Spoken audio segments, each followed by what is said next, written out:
Welcome back to another Wednesday Whiskey Review from you boys at the Buffalo Happy Hour. Today, we are blessed with this beautiful expression from Clonakilty and their collaboration with Big Ditch Brewing. If you're local to the Buffalo area, you know Big Ditch. You love them, hopefully, because they're a great brewery. And this is some Irish whiskey finished in a Towpath Imperial Stout Barrel, which is super interesting. It adds a cool dynamic. But before we get to that, Michael, who'd we get this from? Addies. Thank you, Addies. We appreciate you. Located on Transit Road in Williamsville, they have a huge selection, and they also have an app. So if you wanted this spirit and you live in the great state of New York, you can pick it up for $53, not including shipping, and ship it right to your door, right from their store. So it's nice. Download the Addies app at the Apple App Store or the Google Playground Play Store. Addie's Fine Wine and Spirits, thank you so much for being a sponsor, and we appreciate you, and we are excited to rate this. Love that. So label branding. I mean, it's a pretty awesome package, don't you say? It's got standard Clonakilty. Yeah, it's got that whale tail up top, that minky whale tail. You got the white up top, followed by the black label with the Big Ditch Brewing label. I do like that they provide all the information right here on the label. It's very organized, which I like. BDT001. It's from a bourbon cask that they originally had it in. There's only 1,500 bottles available, so if you are looking for a bottle, go pick it up before they're completely sold out. And it's aged in or finished in that Towpath Imperial Stout cask to finish her off. But typical Clonakilty, like Mike said, it is available at Addie's for $52.99 MSRP.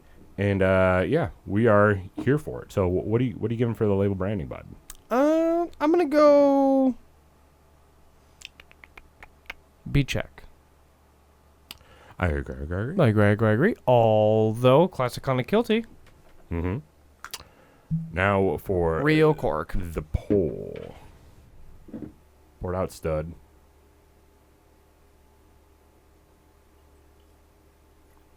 Love that jazz. Oh, thanks, dude. Oh, you want your own experience? No, you're good. Okay. All right, so I guess I'll just do it myself. Equal rights.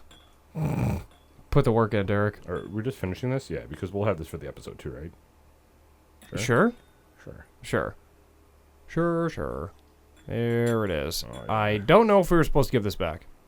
Probably not. No, there would have been like one sit back, so they're fine. Tyler, I'll Venmo you. Why are you moving it all the way over there? I don't know. I've never Put done it this back. before. I know, seriously. All This right, is like so 157th? Something like that. All right, nose. Whoa, what do you got for the nose? Wow. Throwing the microphone. I'm just going to give mine a little whirl. Maybe it'll open up just a smidge. We'll see.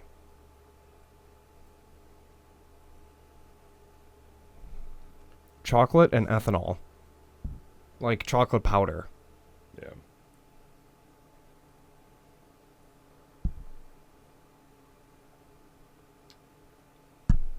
Yeah, nose, I'm getting like a lot of that barley, sea salt. Yep. And like that fresh grain note. It's kind of like a hay,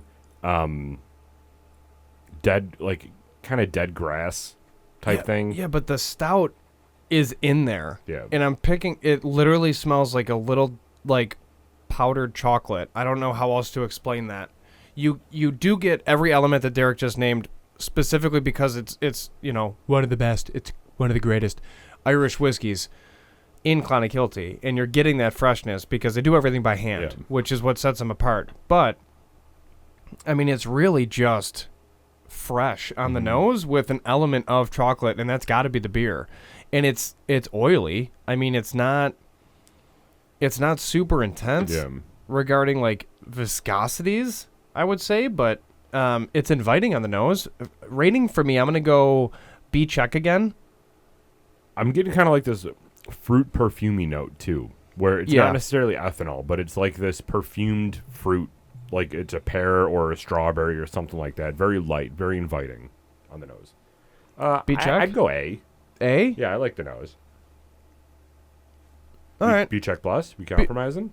B-check plus. B-check plus. There you go. B-check plus. I agree. I agree. Initial taste.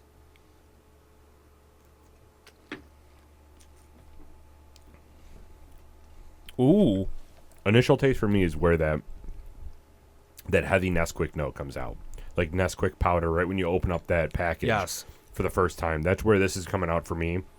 And for me, because we have had this before, full transparency, this isn't our bottle, but we have had this before. When it was first released. Yeah. It's been out for a little bit, but we haven't done a full scale rating like this where Yeah. it was just kind of like a quick taste of it and we're like, oh, it tastes like chocolate, and then moved on. Yeah, for me, what I do, what I have with this is as soon as I get that initial taste that's heavy on the Nesquik, then I go back for the nose, and that's when I pick up a lot of that chocolate note. I don't pick it up normally the first time. It was like that was the first thing I smelled.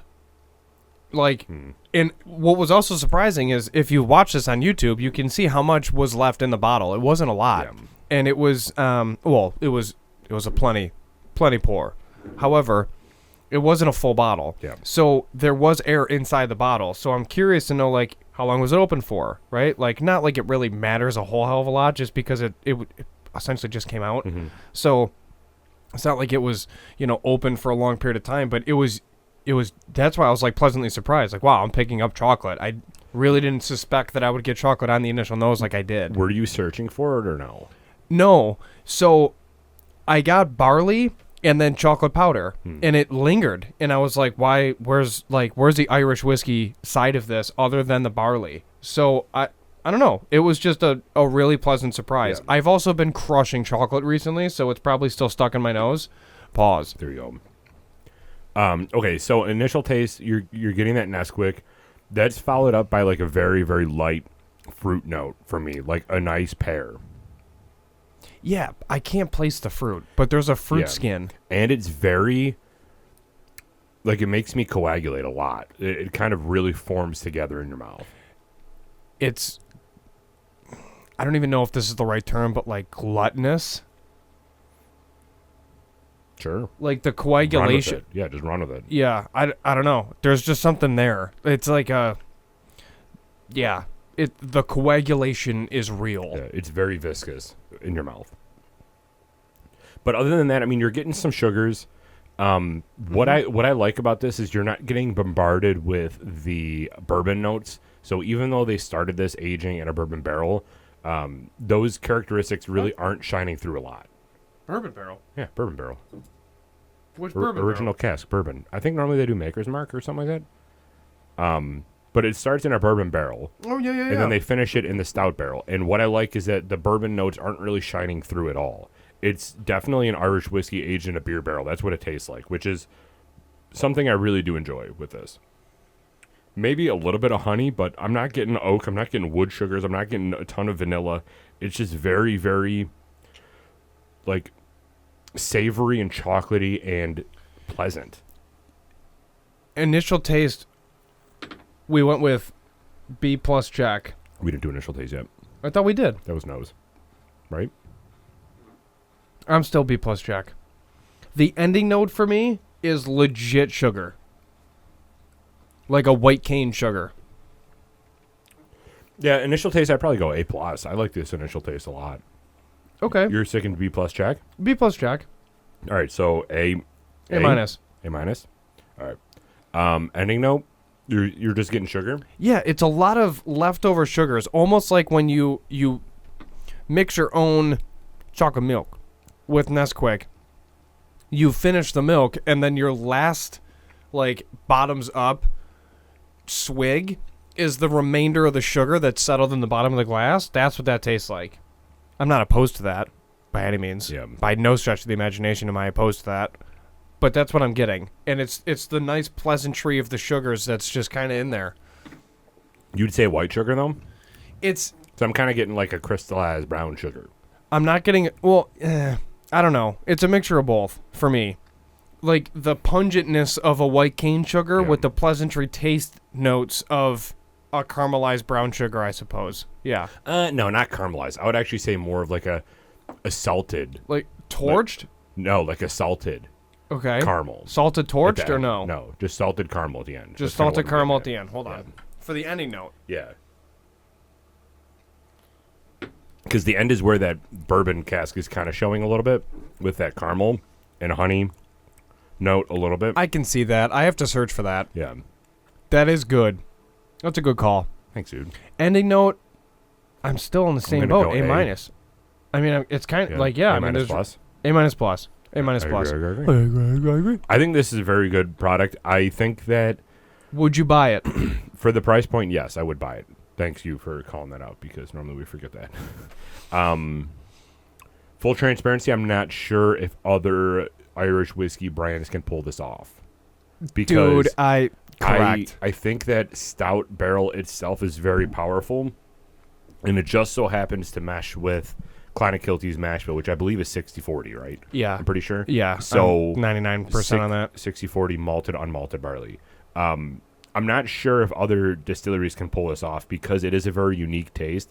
And on the other side, I'm not sure if other stouts can pull this off either. So, like, if Clonakilty aged this in a different stout barrel, this is a very unique situation for this particular relationship between Clonakilty and Big Ditch, which I think benefited, but this could be potentially be a one-time thing.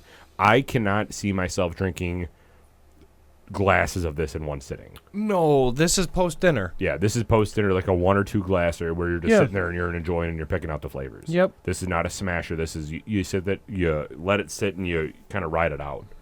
Ride that wave. I will say, too, just shout out Big Ditch. I'm pretty sure their Towpath Stout, they actually aged the beer back in the barrel that the Clonakilty was aged in. So there's like this, we age our beer, we give you the barrel, then you give it back to us and we finish our beer. So it's a cool collaboration and relationship between these two.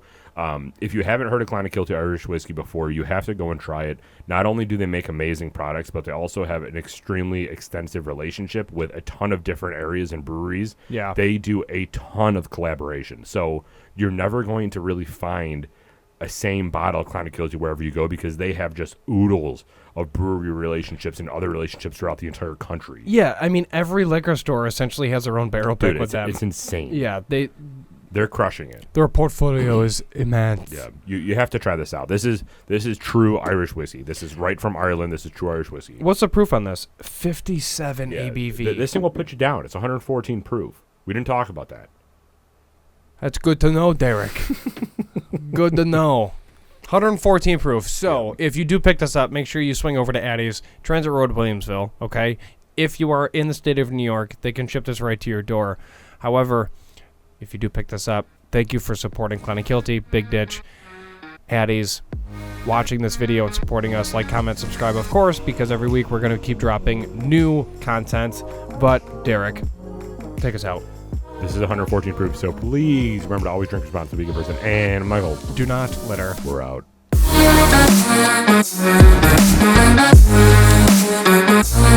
Yeah.